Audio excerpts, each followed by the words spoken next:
Chegunta major గ్రామ పంచాయతీని అన్ని రంగాల్లో అభివృద్ధి పరిచయం జరుగుతుందని, గ్రామాల్లోని అన్ని వార్డులలో అభివృద్ధి పనులు కొనసాగుతున్నాయని, గ్రామ అభివృద్ధికి ప్రతి ఒక్కరూ సహకరించాలని స్థానిక సర్పంచ్ సండ్రుగో శ్రవంతి సతీష్ అన్నారు. చేగుంట మండల కేంద్రంలోని స్థానిక ప్రభుత్వ కార్యాలయాల సమీపంలో మహిళా భవన నిర్మాణానికి స్థానిక సర్పంచ్ శ్రవంతి సతీష్ పాలకవర్గ సభ్యులతో కలిసి భూమి పూజ చేశారు. ఈ సందర్భంగా ఆమె మాట్లాడుతూ గ్రామాల అభివృద్ధి కోసం ప్రతి ఒక్కరూ కృషి చేయాలని, గ్రామ అభివృద్ధి ధ్యేయంగా ముందుకు సాగడం జరుగుతుందని, అభివృద్ధికి ప్రతి ఒక్కరూ సహకరించాలని కోరారు.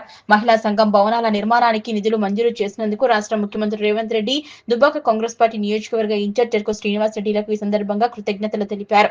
ఈ కార్యక్రమంలో తహసీల్దార్ శివప్రసాద్, సర్పంచ్ శ్రవంతి సతీష్, ఉప సర్పంచ్ మహమ్మద్ రఫీతో పాటు గ్రామ పంచాయతీ పాలకవర్గ సభ్యులు పాల్గొన్నారు. మన చేగుంట గ్రామ పంచాయతీలో అన్ని రంగాలలో అభివృద్ధి పరచడం జరుగుతుంది. ప్రతి వార్డులో అభివృద్ధి చేయడం జరుగుతుంది. గ్రామ అభివృద్ధికి ప్రతి ఒక్కరూ సహకరించాలి.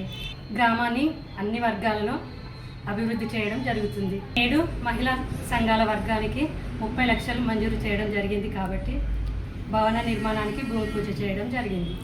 నిధులు మంజూరు చేసిన రాష్ట్ర ముఖ్యమంత్రి గౌరవనీయులు రేవంత్ రెడ్డి గారికి, ఒక నియోజకవర్గ చెరుకు శ్రీనివాస్ రెడ్డి గారికి మా మహిళల తరఫున ప్రత్యేక ధన్యవాదాలు తెలుపుతున్నాను.